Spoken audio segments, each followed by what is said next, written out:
Okay, well, turn with me to Revelation chapter 2, and we're going to read from verse 1 to 17, and then we'll read Revelation 3. So we won't read all of the letters, but we'll read some of them.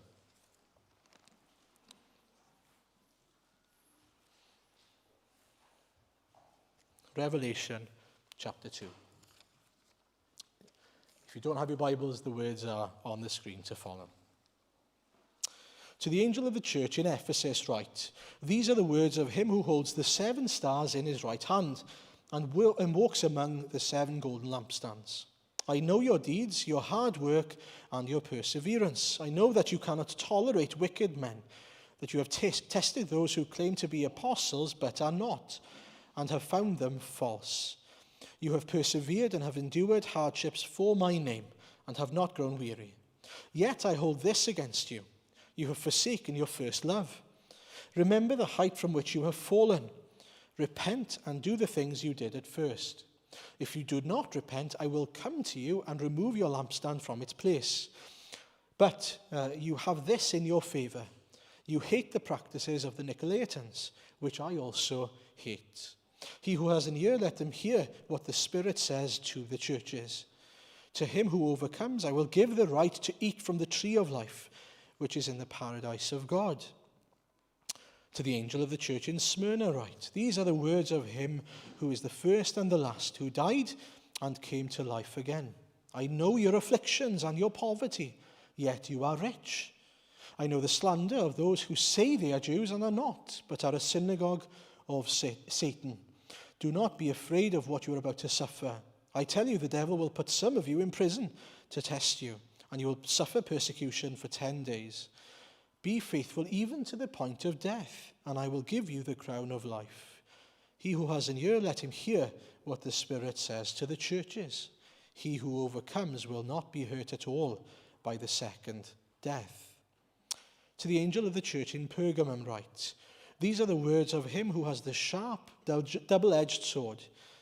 I know where you live, where Satan has his throne. Yet you remain true to my name. You did not renounce your faith in me, even in the days of Antipas, my faithful witness, who was put to death in your city, where Satan lives. Nevertheless, I have a few things against you. You have people there who hold to the teaching of Balaam, who taught Balak to entice the Israelites to sin by eating food sacrificed to idols and by committing sexual immorality.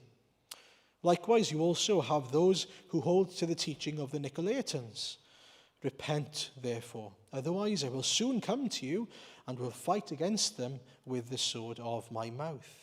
He who has an ear, let him hear what the Spirit says to the churches. To him who overcomes, I will give some of the hidden manna. I will also give him a white stone with a new name written on it, known only to him who receives it. Then chapter 3, verses 1 to 6, first of all then. To the angel of the church in Sardis write, these are the words of him who holds the 7 spirits of God and the 7 stars. I know your deeds. You have a reputation for being alive, but you are dead. Wake up, strengthen what remains and is about to die. For I have not found your deeds complete in the sight of my God. Remember, therefore, what you have received and heard. Obey it and repent. But if you do not wake up, I will come like a thief, and you will not know at what time I will come to you. Yet you have a few people in Sardis who have not soiled their clothes. They will walk with me dressed in white, for they are worthy. He who overcomes will, like them, be dressed in white. I will never blot out his name from the book of life, but will acknowledge his name before my Father and his angels. He who has an ear, let him hear what the Spirit says to the churches.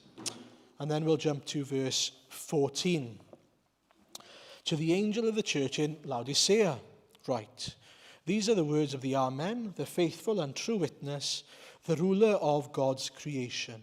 I know your deeds, that you are neither hot nor cold. I wish you were either one or the other. So because you are lukewarm, neither hot nor cold, I am about to spit you out of my mouth. You say, I am rich, I have acquired wealth and do not need a thing. But you do not realize that you are wretched, pitiful, poor, blind, and naked. I counsel you to buy from me gold refined in the fire, so that you can become rich, and white clothes to wear, so that you can cover your shameful nakedness, and salve to put on your eyes, so that you can see. Those whom I love, I rebuke and discipline. So be earnest and repent. Here I am. I stand at the door and knock. If anyone hears my voice and opens the door, I will come in and eat with him, and he with me. To him who overcomes, I will give the right to sit with me on my throne, just as I overcame and sat down with my Father on his throne. He who has an ear, let him hear what the Spirit says to the churches. Amen. Okay, so tonight then we're going to follow in our series. And just a disclaimer to start off with, I'm not going to cover half of basically the notes that I prepared when I was preparing this week, because if we were to cover everything, we'd be here for a couple of hours. There's so much that can be said about the passages that we're going to look at. So bear that in mind, and my encouragement to you is, afterwards, you'll note, even if, in particular, if you've got things in your head that you're thinking, Aaron didn't mention that, he didn't say this. I know. There are so many other things. Go home, read them again, study for yourself, and be encouraged yourself in those things, and tell others. Encourage others by them. We're not going to cover everything. Just bear that in mind. It's a treasure trove of things that are amazing in these passages. But you'll notice, if you have that piece of paper that's been handed out to you, that what we're doing is we're following a thread. So in the letters, you'll see that there's a pattern going on. For the 7 letters, there's a pattern going on in how Jesus is speaking and what he's saying to the churches. And so we started last week on Sunday we looked at chapter 1 first of all, in case you weren't here, looking at the fact that Jesus is living, working, walking, interceding for his church, shining his glory. We are lampstands, he is the light that shines among his churches. But more than that, and we looked then a little bit at the fact that Jesus has something to say to the churches. He has something to say. And so he starts off by saying who he is. These are the words of. In every single letter, he says, these are the words of. These are the words of Jesus. It's his church. They are his churches. He holds them in his hands. He has authority over them. And in addition to that, we heard, I know. He knows. He knows everything about their situation. He knows everything about them.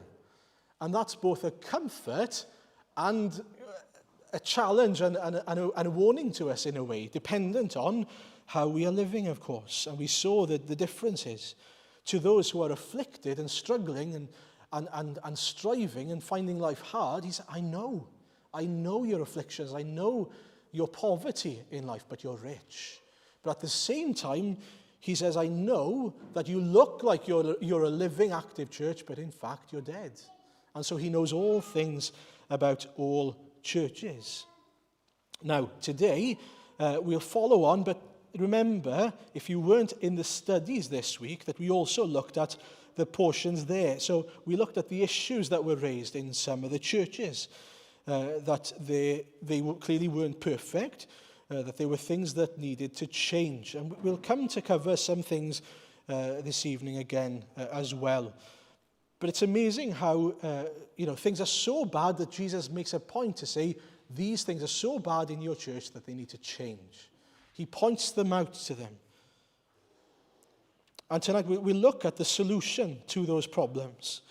In most of the letters, we look at the fact that he calls them to repentance, to repent. And there are 3 things I want to focus on tonight. Firstly, Christ's mercy. Secondly, Christ's just judgments. And thirdly, Christ's delight. So 3 things.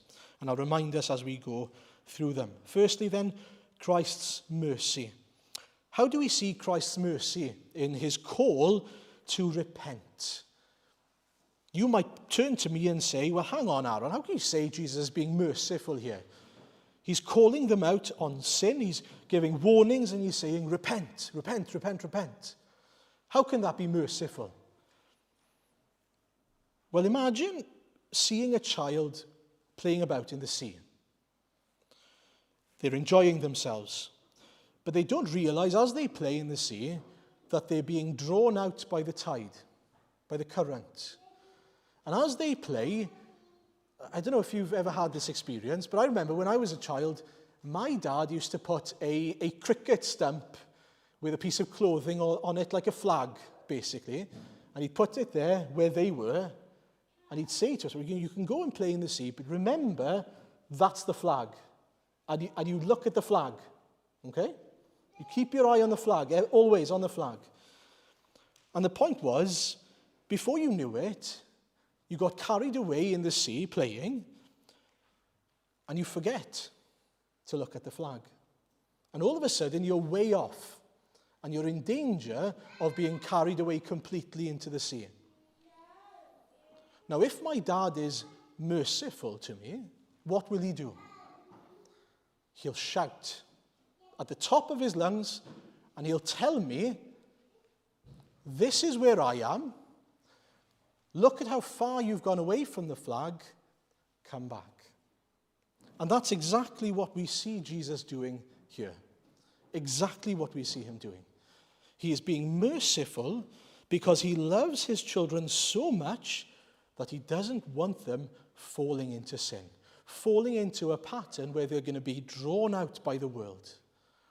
That's how much Jesus loves his children, that he is willing to shout. Even though he's warned them, even though they know where to look, they know what their hope is in Jesus Christ, he is merciful because he knows their tendencies, he knows their heart, and he knows, as we saw last week, where they're at that time.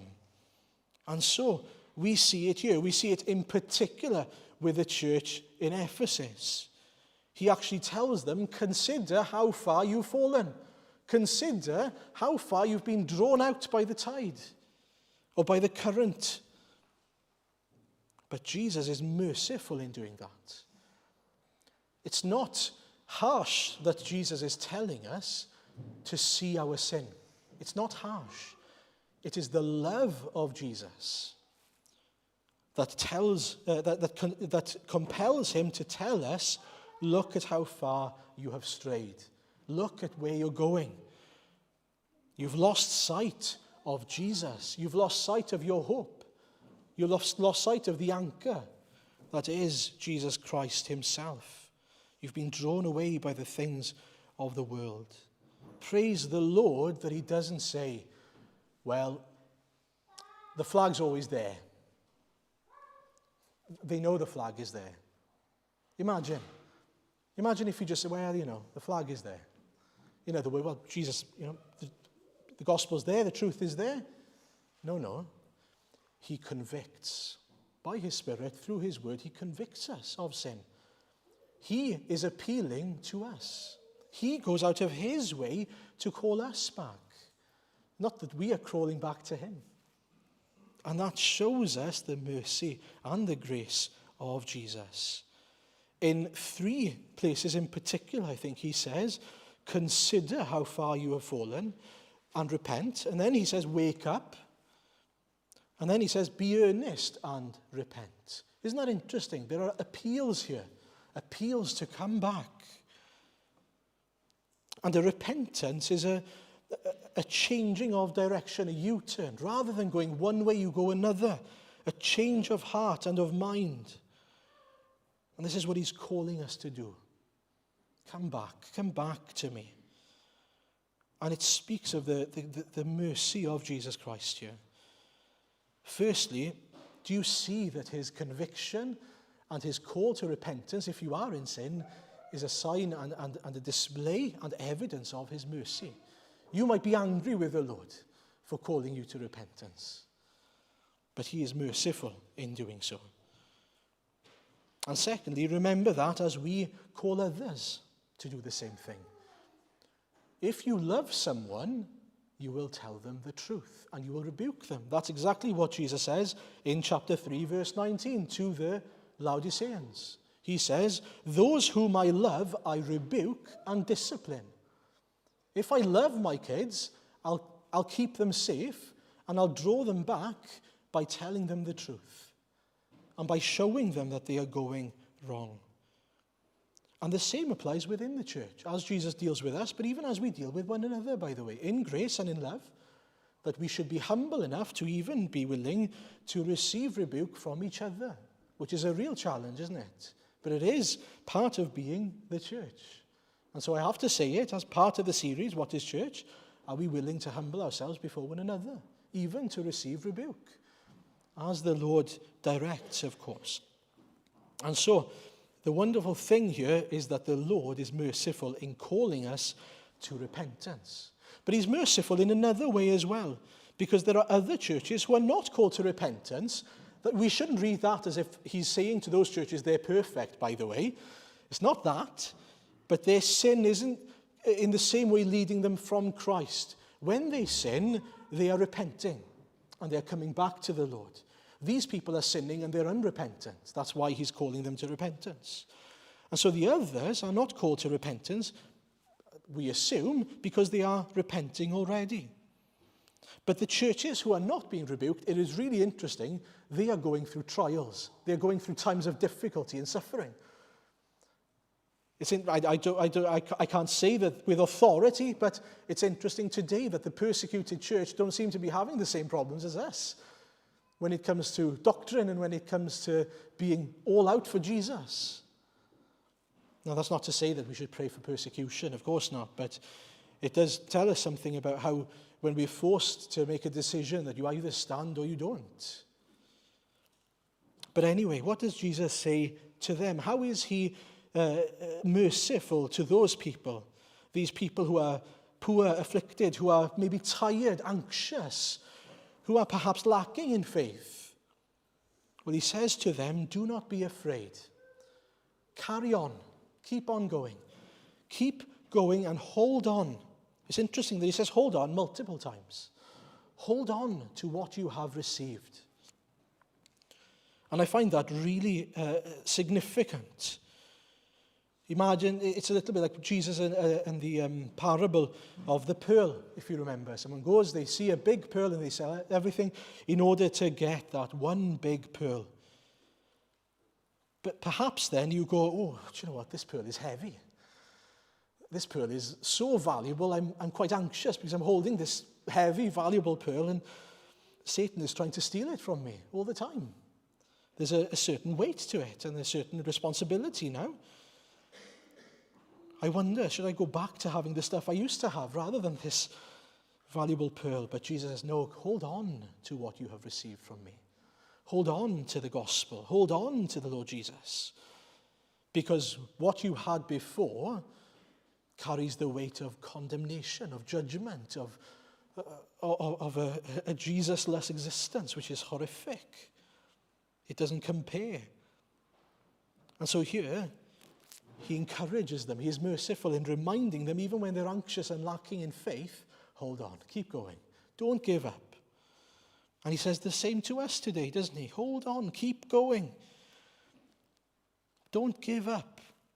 Remember, it's this pearl that satisfies the soul.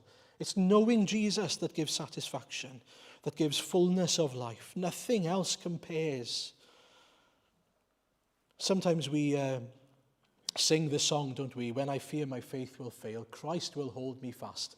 And that's very true. He is the one that holds us in his hands.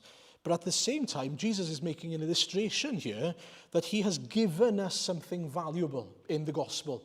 Knowledge and experience of Jesus himself. He's given us himself. Don't trade that for something else, is what he's saying. Don't give that up. Hold on tight to it, just as he is holding on tight to us. So praise the Lord for his mercy to us when we are lacking in anxiety and faith, perhaps, and when we need to be called to repentance. Wherever we are at, God and Christ is gracious and merciful. Secondly, then, we see Christ's just judgments, and these are seen a little bit of them in the second sort of column across in your piece of paper. What we see here then is a glimpse of his nature, Christ's nature, as God. He is God. And yes, he offers forgiveness, and yes, he is merciful, but we need to understand that there will come a time where there are consequences to unrepentance. He is not to be taken advantage of. He is not a doormat for us to do whatever we want to do with no care in the world to what Jesus has to say for us. If he is Lord, then he is to be Lord of our lives, King over us, to reign as God. And so to the Ephesians, the consequences is clear, that he will remove their lampstand. That's, not a small thing, is it? We're not messing. Jesus isn't messing about here. He's saying, look, if you're not going to serve me, if you're not going to be faithful to me, then I'm going to take away your church. And then to those who are clinging on to false teaching, he says, I'll cleanse the church. Anyone who's got false teaching, I'll clear them out. And then to the church in Sardis, he says he'll come like a thief. That's interesting. Well, there are differing beliefs on what that means, or what Jesus means when he comes to that, but it boils down to one of two things. Either he says that he'll come like a thief in the night, meaning that when he returns, he will come and they'll be in an asleep state, as if they are dead in their sins then, or that he'll come like a thief and he'll take the unrepentant sinners of the church and he'll take them away. I would certainly favour the latter from my understanding. But regardless of which one it is, both is severe, isn't it? Very severe. And it's interesting, we don't have time to go into all the details, but in every single letter, Jesus uses geographical and sort of cultural context to be able to explain their condition. What do I mean by that? Well, in Sardis, for example, they'd already been captured twice in recent history by other people. So he's saying to them, look, like they came like a thief in the night and you weren't expecting them to come and capture you, I will come and take away your people who are sinning against me. And then in Laodicea, there was this aqueduct providing water from a hot spring. It was apparently sort of 6 miles long, and it would bring water to Laodicea. But by the time it got to them, it was lukewarm. And so they'd be ill, they'd get sick because of that. And so when Jesus speaks to the Laodiceans about lukewarmness, he's basically saying, look, you know all about lukewarmness. You know what it's like to live on lukewarmness. What effect it has on you, how it makes you sick, how it makes you vomit. And just like that, the way you're treating me, Jesus is saying, is making me sick. The way you're treating me flippantly, thinking you can mess about with the way you believe and with the gospel.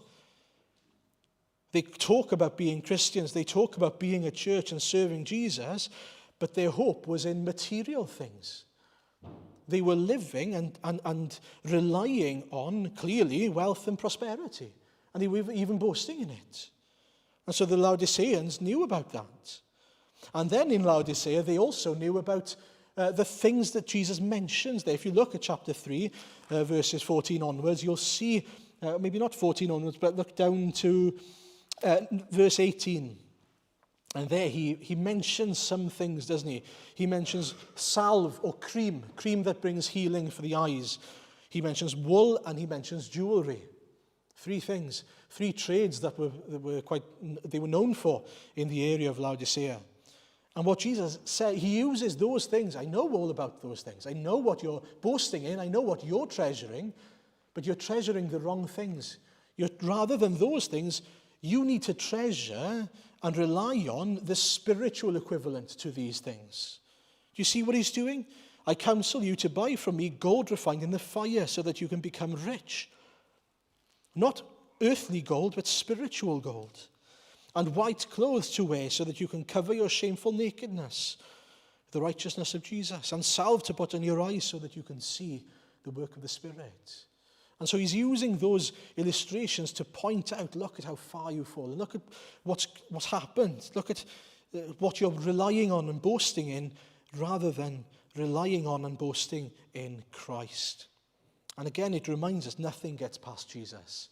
He knows all about their circumstances. They can't hide behind it, but there's no one better to judge than Jesus either, because he sees all things and he is perfect. So the warning here is for churches who are unrepentant. who continue in their sin and in their false teaching, in their lukewarmness, be aware that judgment will come if you do not repent. We can't escape from that, but understand that's not what Jesus wants for us. When we are in that state, it's very clear he isn't impartial. His desire is for us to come back to him, to return. His letters clearly show us, come back. Come repent so that you can enjoy me again and I can delight even more in you. It's important that we don't impose a tone on these letters. I don't know how you feel, but sometimes I can read these letters and I can make Jesus a hard Jesus. What I mean by that is the way I read them, I impose a tone on him. He is loving here. It's very clear in the words that he uses that he is loving, but he's fair. It's amazing how he is perfect in his approach of his people. And there are also some wonderful promises here, not just warnings, but there are promises. For those who are faithful, he says, in Smyrna and in other places, of course, he will give them life. And one of the most gracious promises we have here, I think, which is amazing, is for the church in Laodicea, which is, to those whom I love, I rebuke and discipline, so be earnest and repent. Here's the promise. Here I am, I stand at the door and knock. If anyone hears my voice and opens the door, I will come in and eat or have supper with that person and they with me. We've just heard about the Laodiceans, how they were treating Jesus as if he was nothing important, how they were boasting in themselves and ignoring Jesus. Jesus was clearly among the church. They are a church. The messenger was clearly a messenger from Jesus. He's in his hand. And so Jesus says, look, I'm so close. I'm at the door of your hearts. And I'm knocking, and I'm knocking, and I'm knocking. And he's so gracious that he still says, just let me in so that you can experience true fellowship. The old version, I think, is sup with him. Have supper with him. And the reason why I mention that is that there was something important with, it's not a greeting, by the way, like sup, just in case you're confused, those youngsters among us. But the point is there that he would have supper with them, that he would have true fellowship. It was the most important, the main meal of the day where they would sit around and have important, deep conversations and spend time as a family with each other. That's what he's saying here. Let me in so that I can be your family, so that I can be everything to you, so that you can enjoy true fellowship with me. Not artificial, superficial resemblance of fellowship. True knowledge, true experience of Jesus. What a promise for people who are lukewarm. And if we know people who are lukewarm, we can extend this promise to them. Make sure that we do extend that promise to them. If anyone hears my voice, anyone, without exception, he will allow them to know him and to truly know him. Are you glorying in and resting in Christ? Do you have true fellowship with him? Is he knocking on the door of your hearts, I wonder? There's a big difference here between being someone sort of in the church, half in, half out. They know about the gospel. They don't disagree with probably the wording of the gospel. They could tell you the gospel. But what they're not doing is living out the gospel. What they're not doing is knowing and walking with Jesus. It's so easy to fall into that trap. And I want to finish then with Christ's delight very quickly. Jesus delights in things within the church despite the fact that there were serious challenges in the church. I was really challenged by this, I've got to be honest with you. Sometimes we think, or I think anyway, we can't delight in the good if there's bad. But look at the situation in Ephesus. What does Jesus say? He's just said, you've just been warned. If you carry on, I'm going to take away your church. And then the very next thing he says is this, but I have this in your favor. You hate the practices of the Nicolaitans.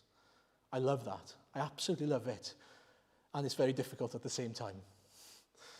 Because for me, it was much easier to deal with the bad stuff first And if all that's sorted, then you can praise them for the good. But what Jesus does is very clearly here, he encourages them for the good that he sees in them. He encourages and delights in the good, despite the bad. He is seeing everything. And it doesn't get rid of the bad things. It doesn't sort out the bad things just because he mentions one good thing. So why does he do it? Well, he delights in it because it's a miracle.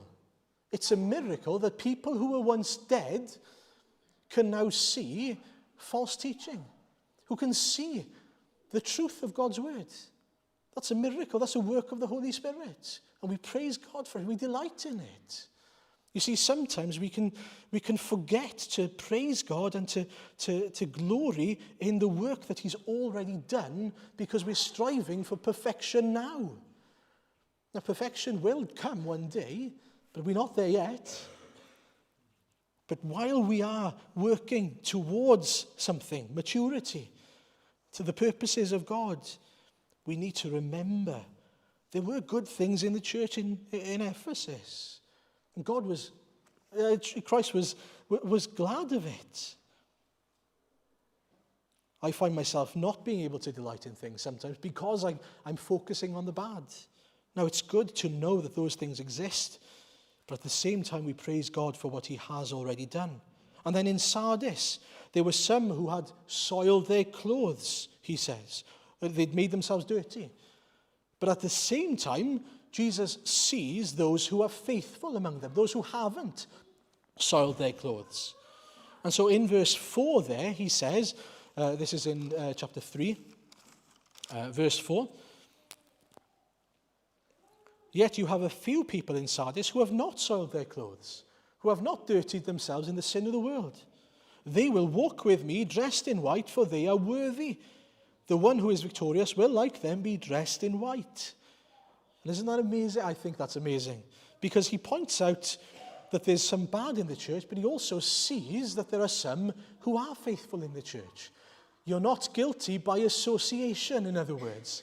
You're not soiled by association. Usually, if you have a pile of wet, dirty clothes, you put them with clean clothes, all of them will get dirty. But what he says here is in the church, it's not the case. That even though you can be a church together with some who are soiled and some who aren't, those who aren't will remain clean if they are faithful to the Lord. What's actually amazing is if they repent, those who are soiled can become clean, which is obviously Christ's desire. But isn't it wonderful that Jesus doesn't treat them as dirty by association, was the term that I've decided to coin. Dirty by association. That they are unfaithful because others in the church are unfaithful. And that's a comfort to us, isn't it?